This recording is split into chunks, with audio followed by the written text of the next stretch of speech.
Arrêtez, arrêtez, non! Arrêtez, vous êtes les plus forts! Ouais. Je ne suis qu'un pauvre martien, j'ai une femme et 12 enfants! Pauvre martienne. Mon Dieu. 12 enfants.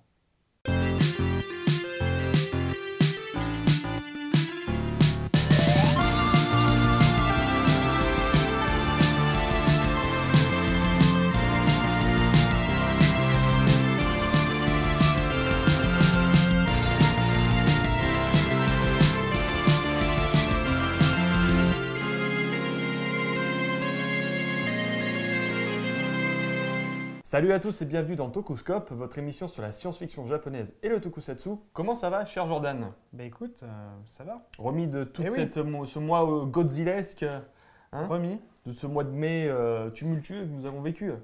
Hein. Ça a été dur, mais Ouais. on a réussi Beaucoup à... de cicatrices et de traumatismes. Voilà. Bon bah écoutez, on est ravis de vous retrouver pour ce mois de juin. Un mois de juin là aussi un peu spécial puisqu'il y a un petit événement qui arrive chez nous en France, puisqu'il y a un DVD qui sort, le DVD des Hommes d'une autre planète, un film de tokusatsu taïwanais. Et oui, c'est peut-être l'émission de la science-fiction japonaise, mais ce mois-ci, nous allons un peu partir du côté de Taïwan et un peu de la Thaïlande, mais vous verrez ça dans le focus. Voilà, et avant de lancer l'émission, on voulait un petit peu vous faire une petite pub pour le site de Cinépheuse, mais plus pour la page Tipeee de Cinépheuse, puisque oui, Cinépheuse se met au crowdfunding, on a besoin d'argent, voilà. Donc on a ouvert cette page de crowdfunding en accord avec donc Romain qui présente l'émission Cinépheuse, hein, qui ramène des millions de gens, l'émission de Philippe Bacast, hein, que vous connaissez tous aussi, hein, Philippe, un grand homme s'il en est. Donc voilà, donc on a décidé de mettre en place cette petite initiative Tipeee.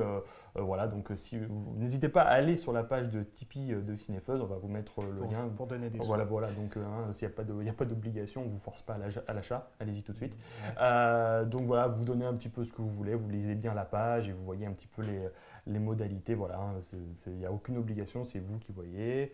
Voilà, donc de toute façon, on mettra aussi le lien sur la page de Tokuscope. Voilà, donc notre Toku Focus aujourd'hui va vous raconter l'histoire de Jumbo Borges, de la série originale produite par Tsuburaya, puis ensuite de son exportation en Thaïlande et ensuite à Taïwan. Voilà, donc une histoire un petit peu complexe qui montre que le tokusatsu s'est aussi exporté au-delà du Japon. Et si vous pensiez que l'on pouvait réadapter du tokusatsu comme l'ont fait les Américains, là vous allez voir qu'on peut faire pire que les Américains en termes d'adaptation, triplant les remontages. Là, c'est du recyclage un petit Voilà. peu morbide, on va dire. Voilà. Donc, dans la Tokukaf, pardon, excusez-moi, il faut reprendre un petit peu les bonnes habitudes. On va vous parler d'un pseudo-remake justement du film Marksman dont on va vous parler en focus. Un remake qui est sorti il y a 3 semaines d'intervalle avec le film original. Donc vous allez voir, c'est assez intéressant également. Voilà, et ensuite, il y aura l'habituel Dikotoku, et qui sera toujours voilà, la petite surprise de fin d'émission. Voilà, bah, c'est parti pour notre Focus.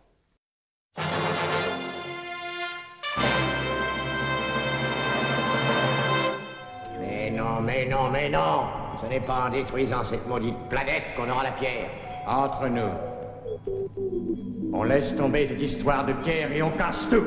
Ouais, c'est ça, tout casser. Des idées aussi saugrenues ne peuvent venir que d'un balourd comme toi. Moi, ouais, mais comment? Au début, vous vouliez les anéantir. Je sais, mais je sais aussi que la nuit, la pierre a la propriété d'irradier une intense lumière. Tu vois où je veux en venir? Mais je ne vois rien. Quand le soleil sera couché, la lumière se verra de loin et on la trouvera. Ah, bravo! Bravo qui, Nicknouille? Bravo, Majesté! Hein? Nous sommes en 1973, et à cette époque-là, on peut dire que la compagnie Tsuburaya s'est fait un nom dans le tokusatsu avec plein de séries comme la fameuse franchise des Ultraman. Et donc, ils décident de créer une nouvelle série parce qu'ils ont fait aussi plusieurs séries dérivées au-delà de Ultraman. Et ils décident de lancer un nouveau concept, c'est-à-dire le concept cette fois-ci du robot géant, puisqu'ils créent une nouvelle série intitulée Jumborg Ace.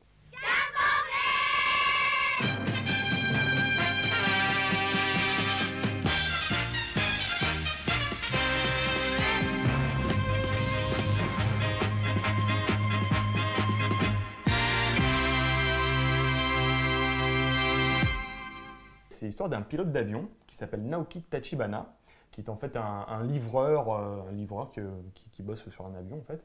Et donc il doit livrer des paquets un peu à droite, à gauche, le métier de livreur de base. Et son frère, donc, qui bosse pour une agence qui s'appelle la Protective Attack Team, se fait abattre par un alien envoyé par la méchante Antigone. Voilà. Et son frère, qui est donc complètement dégoûté, décide de se sacrifier aussi et de lancer son avion sur l'un des monstres, le monstre qui a tué son frère en fait. Sauf qu'il est sauvé par un extraterrestre, un peu à la façon d'Ultraman. D'ailleurs, le personnage ressemble énormément à Ultraman. C'est toujours un petit peu le même super-héros, une C'est- espèce de héros humanoïde avec des motifs rouges et argentés. Donc Naoki maintenant peut devenir un super-héros en transformant son avion en robot géant en fait. Il fait une espèce d'évocation comme ça et l'avion tourne et se transforme donc en robot géant, le fameux Jumborg Ace. Alors c'est une série qui est assez sympa parce que ça anticipe carrément ce qu'on va voir dans Pacific Rim. Puisqu'en fait le héros, donc Naoki, est dans une espèce de centre de contrôle, dans une espèce de cockpit où en fait il donne des coups et le robot en fait reproduit les coups du pilote en fait. Mais tu avais déjà ça aussi dans le Sentai, je pense par exemple. Ça arrivera après. Ouais, après par exemple, c'est dans Die Ranger. Oui, tout à fait. Ouais. Où tu as le Ranger blanc qui imite, enfin qui fait des coups et le robot le reproduit. Tout à fait. Enfin, tu as ça dans plusieurs séries, hein. C'est purement japonais comme concept. De toute façon, je pense que Philippe de Bacast serait capable de dire dans quel animé de mecha on a eu ce genre de... C'est un petit peu l'autorité en la matière, voilà. N'est-ce pas? Cette série quand même a suffisamment bien marché en Asie pour que ça intéresse certains producteurs thaïlandais. Et c'est là où toi tu vas nous en parler. Et oui, parce que juste après ça, la compagnie Chayo, donc en Thaïlande, décide d'acheter la série pour en faire un film. Et ils vont s'y prendre d'une manière assez particulière, puisqu'ils vont plus ou moins remonter des bouts de la série, rajouter des séquences purement thaïlandaises, et ça va accoucher d'un film qui s'appelle Jumborgase and the Giant, où le personnage donc de Yakwak Chang, oui, qui en fait est un géant local, c'est une divinité locale, c'est une statue géante en fait. En fait, c'était un personnage qui était déjà apparu dans un film de Chayo. Oui, qui s'appelait Tatien. Voilà. Et donc... Vu que Tatien avait bien marché, ils ont dit pourquoi ne pas fusionner donc le personnage du géant avec le personnage de Jumborgase, voilà, histoire de ramener toutes les sensibilités au cœur d'un même film. Donc le film est un gros crossover entre les deux. C'est un joyeux bordel.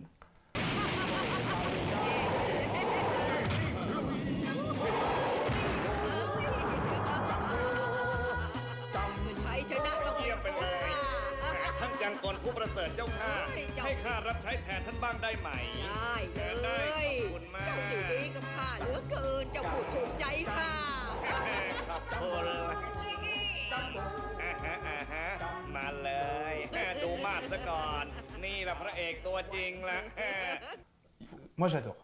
Personnellement j'adore. Vous imaginez un film, c'est complètement dingue comme truc. On est à 3 minutes de film et là vous avez une orgie de monstres qui débarque. Dès le début. Dès le début.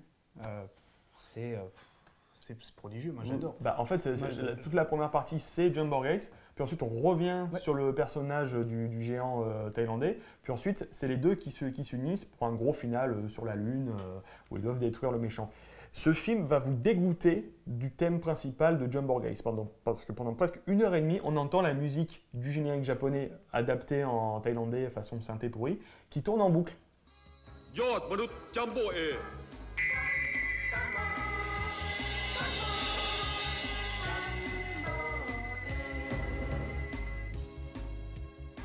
Hun Jumbo E เป็นหุ่นที่สร้างโดยทางวิทยาศาสตร์ซึ่งเจ้าใช้ร่างกายของเจ้าทุกส่วนในการบังคับ Je peux vous dire que quand vous voyez une demi-heure de baston avec cette musique, au début c'est sympa, mais après, ça commence juste à vous sortir par les oreilles. Vous n'en pouvez plus quoi.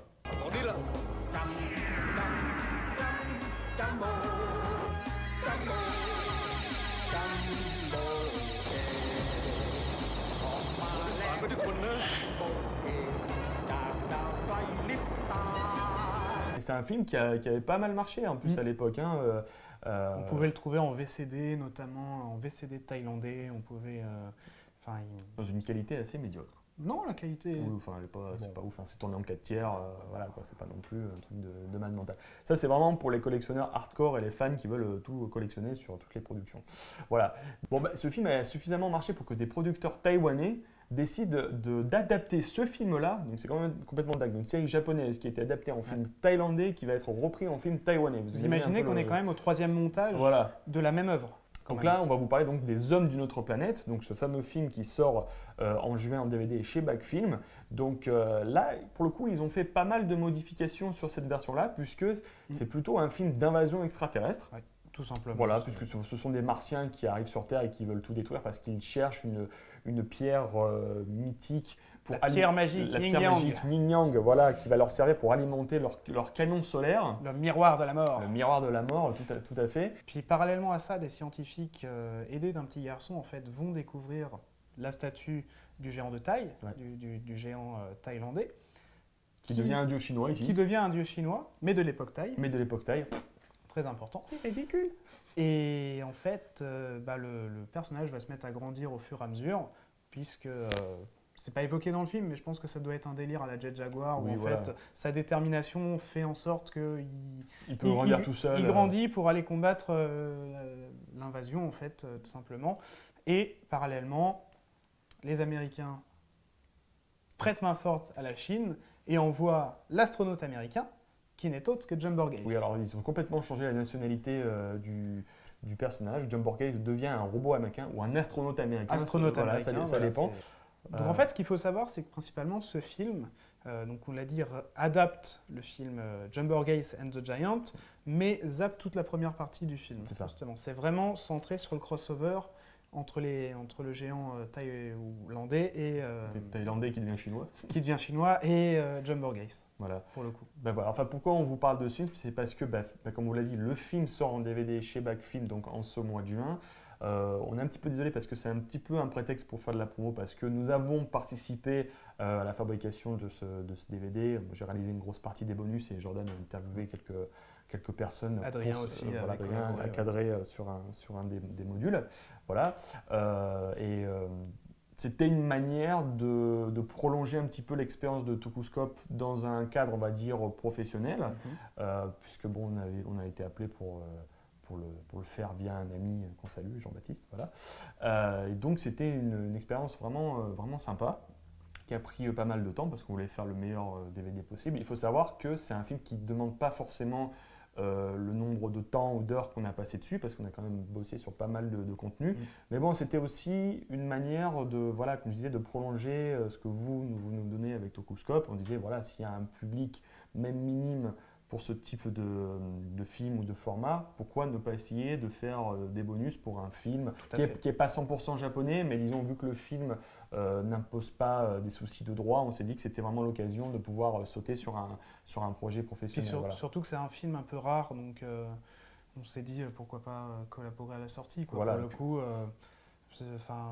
sans nous vanter, je pense que grâce au DVD, vous pourrez enfin voir le film et je pense que ce sera un peu le seul moyen de le voir. Voilà, et puis il faut se dire aussi que ça peut être aussi une première étape parce que si vous pouvez jouer le jeu, on va dire, si le film marche au niveau de la vente, peut-être qu'on pourra bosser sur d'autres projets et puis ensuite diversifier la sortie de certains films sur lesquels l'équipe de Cinefuzz ou de Backcast pourront bosser. Et puis même j'irai encore plus loin, c'est que même si le film marche, ça pourra être un argument pour des éditeurs.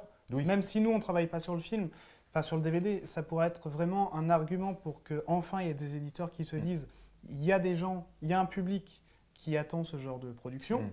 Donc on peut négocier les droits, on peut essayer de sortir des DVD, même de séries. Peut-être que grâce à ça, grâce à ce genre d'argument, on pourra avoir des séries Kamen Rider, voir des séries Ultraman débarquer en France, pourquoi pas. Tout simplement ressortir les séries qui sont sorties chez nous déjà de base. Parce qu'il faut savoir que malheureusement, chaque petite pièce du puzzle est un argument de poids. C'est ça. Ça, faut pas l'oublier. Donc, Et puis c'est aussi bien d'aller à contre-courant, d'aller aussi un petit peu à l'opposé de la production ou de la fabrication de masse de certains films, de certains produits. Donc on va voir, c'est une expérience, on espère juste que vous allez y participer si bien sûr vous le souhaitez. Donc on parle quand même du DVD, histoire de Oui, dire un peu ce qu'il y a dedans. Très rapidement pour que vous sachiez où vous allez, donc il y a au moins 5 modules dans le DVD. On a d'abord une présentation du film par André Dubois, qui est un programmateur au Festival Fantasia de Montréal. En gros, il vous raconte l'histoire du film, de la création de John Borg Ace à l'exportation de la série en Thaïlande, puis ensuite les adaptations en film en taïwanais. Voilà, c'est un peu ce qu'on vient de dire, mais en plus carré, on va dire. On a aussi l'interview d'une spécialiste du cinéma taïwanais, donc Wafa Germani, donc qu'on salue, qui nous a fait toute l'histoire en fait du cinéma taïwanais, de la relation avec la politique, vraiment.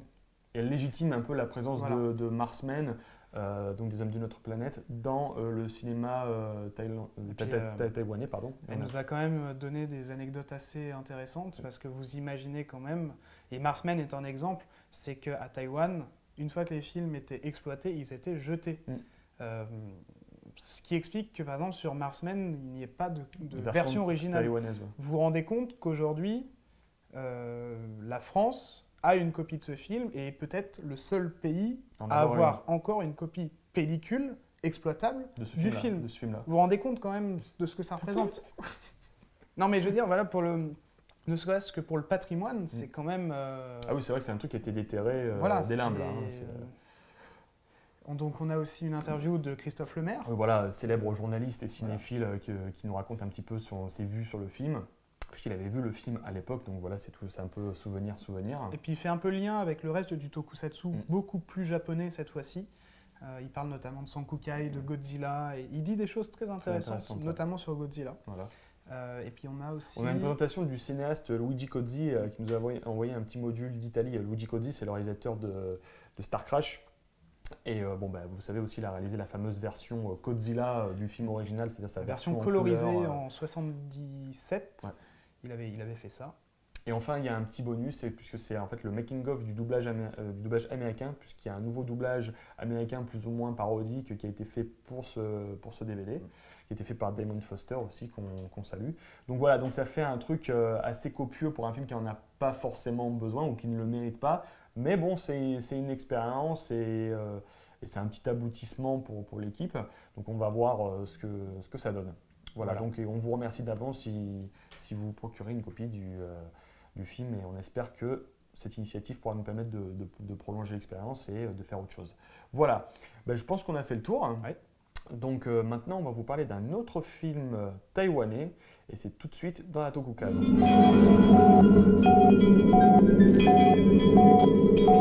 Cette pierre doit bien se trouver quelque part. Oui, Majesté. Et je vous jure qu'elle sera à vous. Cette ville est minuscule à côté des nôtres. Et en cherchant bien... Alors, tu sais pourquoi je la veux? Pour concentrer les rayons du soleil, les utiliser en rayons de la mort. Avec elle, je pourrais non seulement dominer la Terre, mais aussi toutes les planètes de l'univers, toutes les étoiles. Oui. Oui, qui abruti? Oui, Votre Majesté.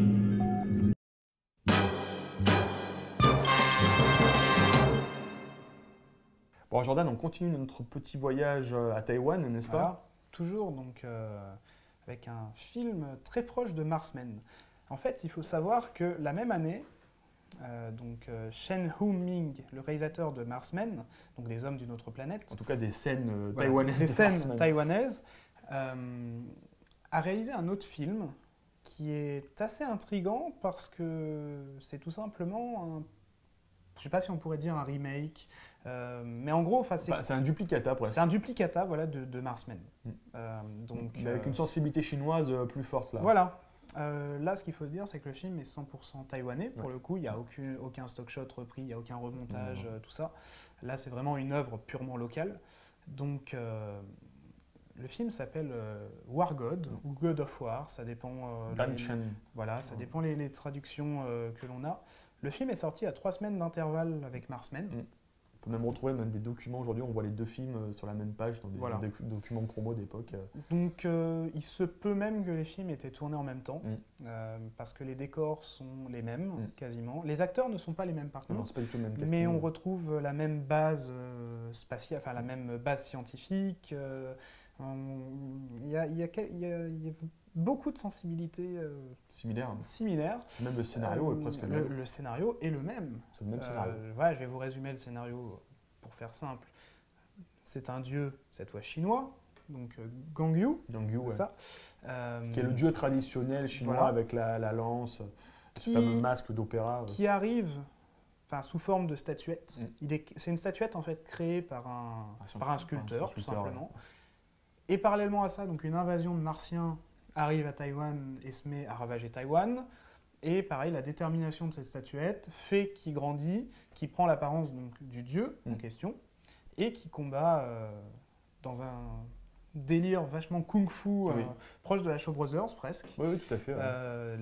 Les fameux martiens qui sont au nombre de 3.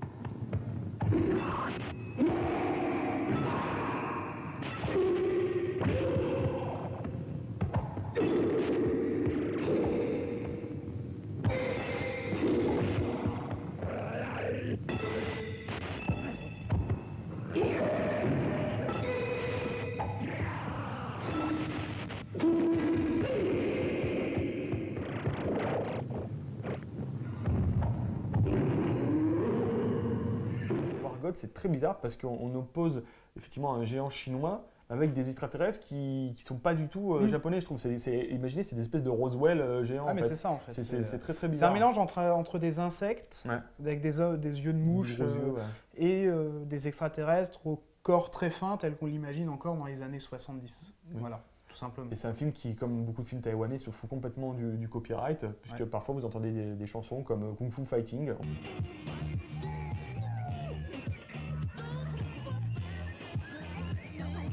Les infos sont Très limitées. Hein. Voilà, ça arrive un peu au compte-gouttes. Fort heureusement, il y a quand même une copie en intégralité Sur YouTube. sur YouTube qui est quand même de très bonne qualité pour le coup. C'est un RIP VHS. Oui, oui. Des fois ça saute, mais pour le coup, pour un film qui a le statut un peu de film plus ou moins perdu ou très rare, Il est quand même visible. c'est quand même une bonne qualité et voilà, on a connu quand même Mais bon, des... vous avez les sous-titres anglais Voilà, incrustés donc dedans. franchement, le film est quand même vachement accessible. Voilà. Le film est peut-être en taïwanais, mais C'est pas un film très compliqué non plus. Hein, c'est pas un film compliqué, Voilà. mais même si vraiment vous voulez le voir sérieusement, vous avez quand même les sous-titres anglais pour le voir.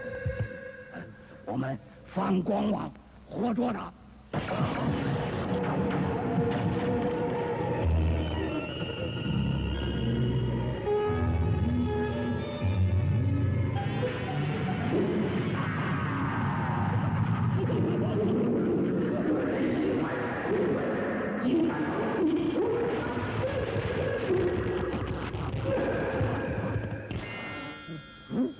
光没有用，看我的！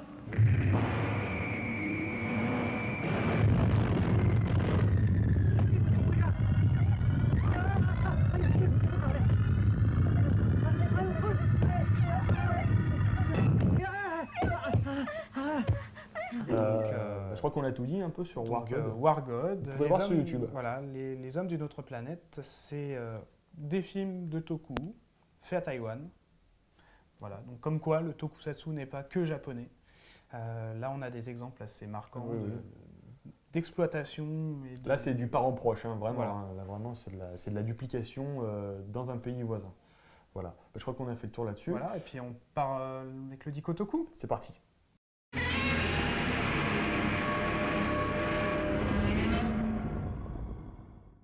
La Godzilla Box, elle est de retour. Elle n'était pas là lors de la dernière émission. Bah non, on pouvait pas l'amener au Rex. Ah quand bah même. non. Ça aurait été drôle. Je vais la faire signer par Gareth Edwards. Bah pour la peine, tu vas piocher. Ah bah oui, c'est bon toi. Tiens, je te donne le truc. Alors, donc aujourd'hui, on va vous parler de Chayo Productions.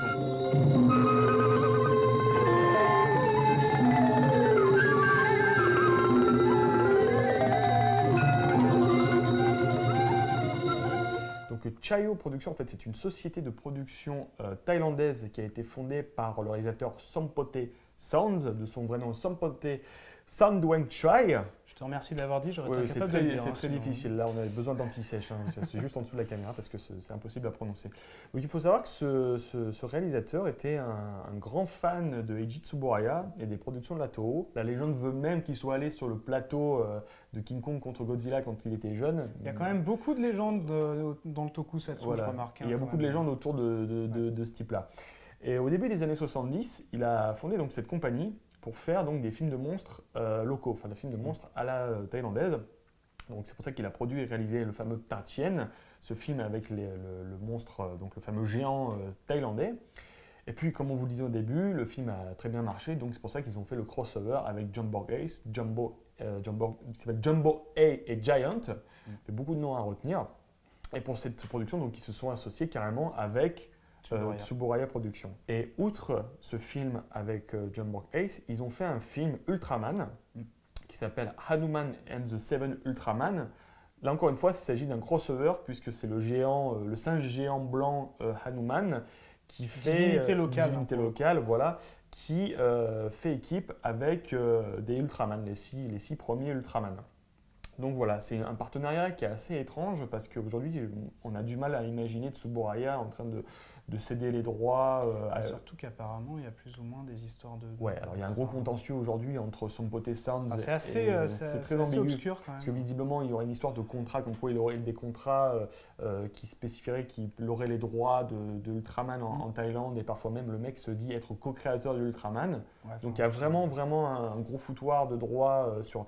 Est-ce que le film est exploitable ailleurs qu'en Thaïlande? C'est très très ambigu. Donc ils ont fait ensuite Hanuman and the Five Riders. Oui, donc c'est complètement fou. Donc vous avez le même personnage, Hanuman, qui fait équipe cette fois avec les 5 premiers Kamen Rider. Où c'est toujours la même chose. C'est pas dans ce film-là de Kamen Rider où tu as un géant, enfin un méchant. C'est un homme de fer avec des cornes. Oui, en fait, c'est le méchant de Kamen Rider X. Il avait été réutilisé dans ce film-là, c'est ça. Exactement. Et c'est très bizarre, ces films, les films de Chayo, parce que ce sont des films d'exploitation pure. C'est des films qui sont censés être familiaux, mais qui sont super violents.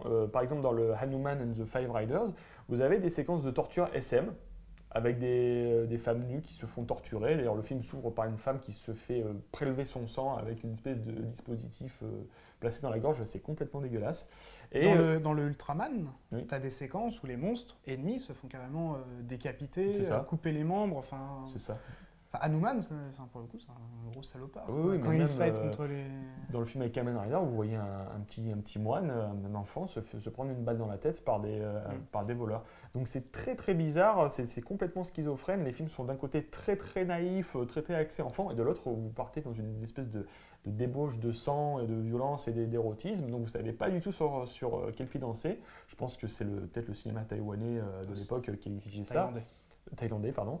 Et donc en fait, Sound, il a continué à faire d'autres films où il a recyclé ses personnages d'Hanuman, du géant de taille. Il a même fait des films de crocodiles géants. Oui, c'est ça, il avait fait de crocodile. Une carrière assez spéciale. Et là, il est revenu sur le devant de la scène parce qu'il prépare apparemment un bouquin sur Ultraman. Sur l'anniversaire d'Ultraman. Sur l'anniversaire de l'Ultraman, ce qui est quand même très bizarre parce que même Tsuburaya Productions n'a pas encore fait de communiqué pour les 50 ans d'Ultraman qui ont eu lieu en 2016, et lui prend déjà les devants, donc ça montre qu'à mon avis, l'espèce de contentieux, l'espèce de contentieux juridique n'est pas totalement réglé. Donc c'est vraiment, il est très mal vu aux États-Unis. Hein. Il est vu un petit peu comme le type qui a pillé Tsuburaya. Enfin bon, c'est vraiment un personnage assez complexe, mais qui apparemment est assez disponible et accessible. Ouais, apparemment, il est assez sympa. Voilà. Bah bien sûr, hein. Quand tu voles les droits d'un truc, t'es toujours sympa en général. Voilà, je pense qu'on a fait le tour. Bon, les productions de Chayo, vous pouvez les voir en import. Hein. Si vous êtes un fou des films thaïlandais, vous pouvez les voir en import. Hein. Sur Internet, vous pouvez les choper. Voilà. Mais apparemment, c'est assez difficile en termes de droits. Apparemment, ils sont assez durs. Hein. Ils sont assez durs. Moi, je ne m'hasarderais pas à sortir ces films-là en termes de droits, parce que sinon, il y a Tsuburaya qui peut tomber dessus. Voilà, écoutez, on vous remercie de nous avoir suivis. Bon, Les Hommes d'une autre planète, c'est sorti, on a bossé dessus, le DVD entre vos mains, c'est à vous de vous le procurer ou pas. Nous, vous le conseille, ne serait-ce que pour les bonus. Limite, le film serait un bonus au supplément, voilà, sans se la péter, voilà. Donc, n'hésitez pas à nous suivre sur Facebook, sur Twitter, n'hésitez pas à aller sur le site de Cinefuzz. Hein. Là, la production Cinefuzz est de retour de manière extrêmement active. Encore une fois, allez visiter la page Tipeee de Cinefuzz et vous voyez si vous voulez participer ou non. Et toi, tu as une petite annonce. Et oui, avant de nous quitter, j'aimerais juste vous quand même parler d'une grosse news qui va avoir lieu au mois de juillet. Puisque la Cinémathèque française proposera une rétrospective sur le réalisateur Kinji Fukasaku. Alors, si vous voulez savoir qui est Kinji Fukasaku, rendez-vous dans le Tokuscope de juillet. Mais voilà, ce qu'il faut retenir en gros, c'est que c'est un réalisateur qui a fait pas mal de films de Yakuza, mais surtout qui a réalisé le film Les Évadés de l'espace, donc le fameux film de Sankukai, enfin qui est devenu par la suite la série Sankukai. Donc cette rétrospective commence le 2 juillet. Mais ce qu'il faut retenir pour les fans de Tokusatsu, c'est tout simplement que le 11 juillet, nous aurons droit à une soirée bis, justement centrée sur ces films de SF. Donc, c'est Tokusatsu, avec The Green Slime en première partie. Bataille au-delà des étoiles. Les fameuses Évadés de l'espace en deuxième partie, dans une copie en 35 mm, en VO. Bon, le 11 juillet, nous, on y sera en tout cas. On aura plaisir de vous voir. Venez nous parler de Marsman, de Godzilla. Si vous n'avez pas eu le temps de nous voir à Geekopolis, on pourra parler de Toku, de tout ce que vous voulez. Et puis voilà. Donc, tu nous as sélectionné encore une petite musique pour ce mois de juin. Eh oui, on va vous faire un peu saigner des oreilles. Ça va faire mal, là. Puisque je propose de finir en musique sur le thème de Jumbo Geis, mais en thaïlandais. Voilà, sur un bon synthé thaïlandais d'époque. Voilà. Écoutez, on vous remercie toujours de nous suivre, d'être fidèles au poste. Prenez soin de vous et transmutez-vous. Au revoir, frère d'armes. Au revoir et bonne chance. ยัดขวดแกงเพื่อนเก่าจัมโบเอโคตรแห่งเพชรวัดอรุณเรียกชื่อคุณวัดแจ้งมารทุ่งชิงเพชรไปเหมือนจงใจหมิ่นจัมโบเอไทยของเราตามมารเอาเพชรคืนโดนหมู่มารหลายพันขัดขืนไม่คืนจัมโบออกมาช่วยยัดไทย Je ne suis qu'un pauvre martien, j'ai une femme et 12 enfants.